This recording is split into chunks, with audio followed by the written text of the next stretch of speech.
Nobyembre 2004, habang ang buong bansa ay naghahanda para sa Pasko, isang hindi inaasahang bangungot ang bumalot sa Quezon. Hindi lang ito basta ulan. Ito ay isang trahedyang bumaon sa bayan ng Infanta. Mahigit 1,000 nawala at namatay sa bayan ng Real, Infanta at Nacar, Quezon. 2 dekada na nakalipas at ito na ngayon ang bayan ng Infanta, Quezon sa Barangay Ilog.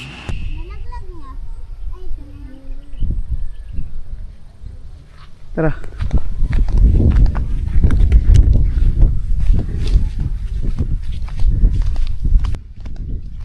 Akala ko dun yung may hagdan.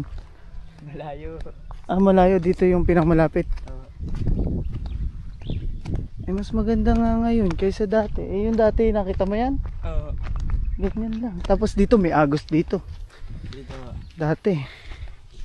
Dito sa bayan na Infanta, Quezon, Barangay Ilog ako lumaki. Kumakwento ko lang sa inyo guys. 2003 nung kami ay pumunta dito sa Batangas. 2004 nangyari yung malaking trahedya dito sa Infanta. Siguro tama rin lang ang desisyon ng mga magulang ko na manirahan dito sa Batangas. Yung bahay nga pala namin malapit lang dito sa Ilog.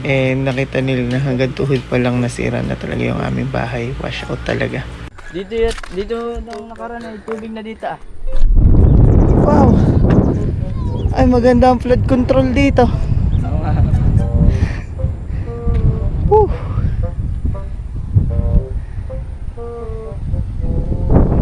Dito ay puno ng tubig eh nung unang punta namin. Ay ngayon ay gano'n na. Igan na. Ay maganda. Ayos. Ang ganda naman sa nanak. Paputay na.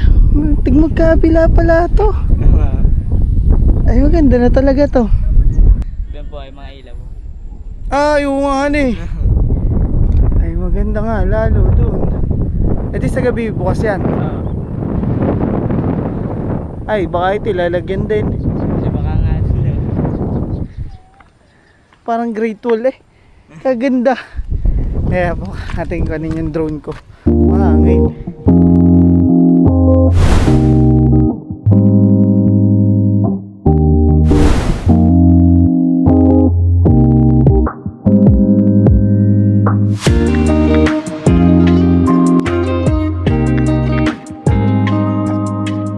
Ang agos na namumula rito sa Barangay Ilog ay nanggagaling sa kabundukan ng Sierra Madre. Ang mga tao rito hindi makakalaing dumaan sa ganoong pagsubok. Ang tatag ng mga taga rito ay parang ang ilog. Patuloy lang sa pagdaloy anuman ang harapin. Ngayon, ang Barangay Ilog ay simbolo na ng pag-asa.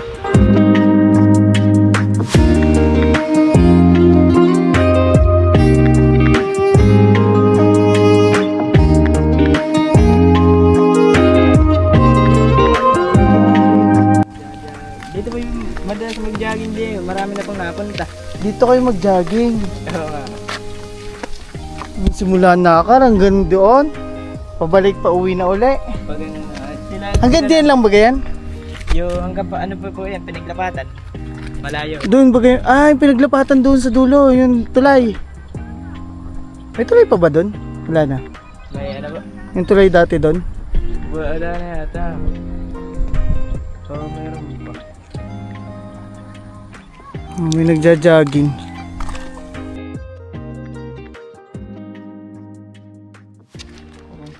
Sumasangat to.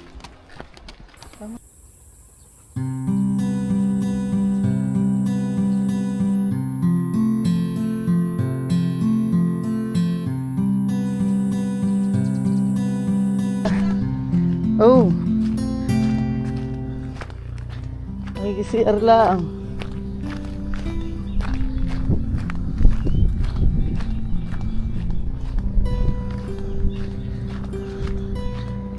Ano ito ang banyo? Ay parang na. Okay.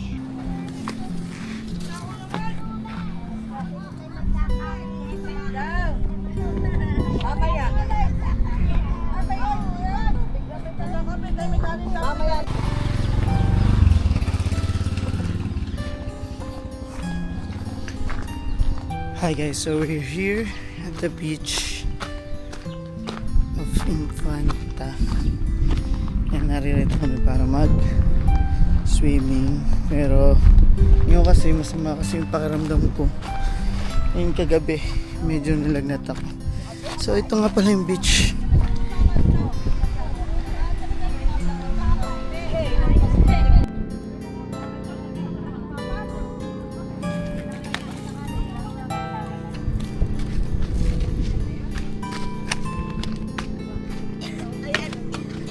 Ay, ang ganda kalalaki.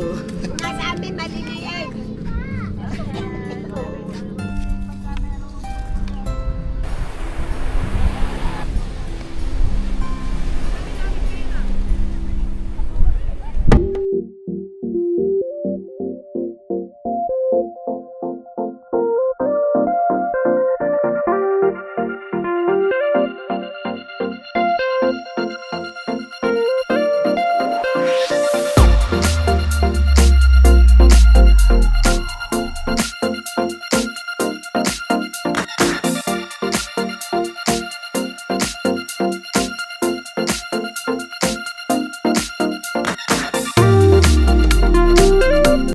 Let's tour guys.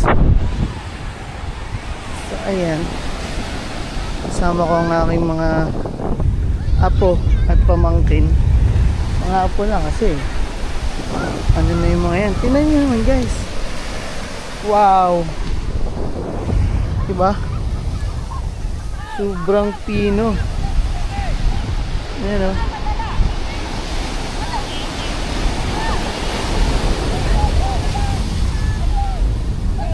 Ay, nalapit ka naman sa...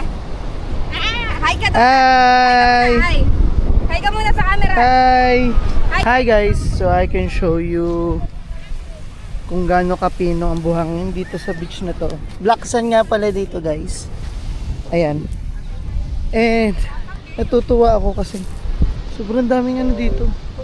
Yung panglagay sa aquarium. Pwede kang pumili. Ayan. Saktong-sakto sa mga ano ko. Sa mga tawag dito. Gagawin ko mga aquascaping guys. So ayan, marami na rin naman ako nakukuha na aquascaping.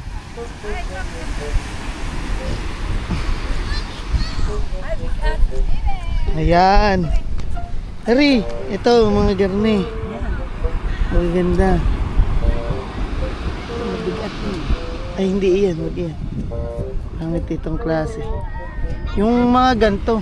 Yung mga ganto tiyan yung sa iyo. Ito yung gagawin namin ano. Yan, ito pwede to. Nakaganaan lang. Yung mga ano ugat-ugat. Nakaganaan. Mga malalaking ganto Magpuputol kung ba itak. Ito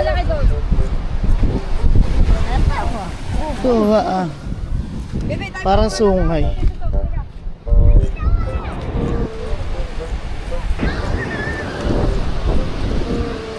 Subali na. Binali talaga nila.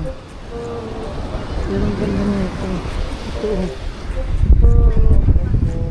Ganito, Tiya. Ganito. Na hindi binabali. Ito yung nababakon sa ano. Maganda yung ganito. Yan o. Wala tayo itak. Ang siit. Ito maganda ito mga ito. Kasi doon sa sulok, walang ganito sa sulok. Buti na lang pala dito tayo nagpunta sa sulok ay. Parang baw-baw. Parang tayo itakainin. Ganyan guys ang aming ano aking mga aquascape na gagawin. Hey, mag ano mamemingwit. Siya yung nakahangad, maganda, tatalansan, yung dress, yung ternuhang mga padyamang mga nakaipagiti. Kaya sulong na. Ang sa mga short ay warak, abre pa iluag. Galing yung paalit kasi na walang bago. Baka video ka pala kami nagmamarit eh.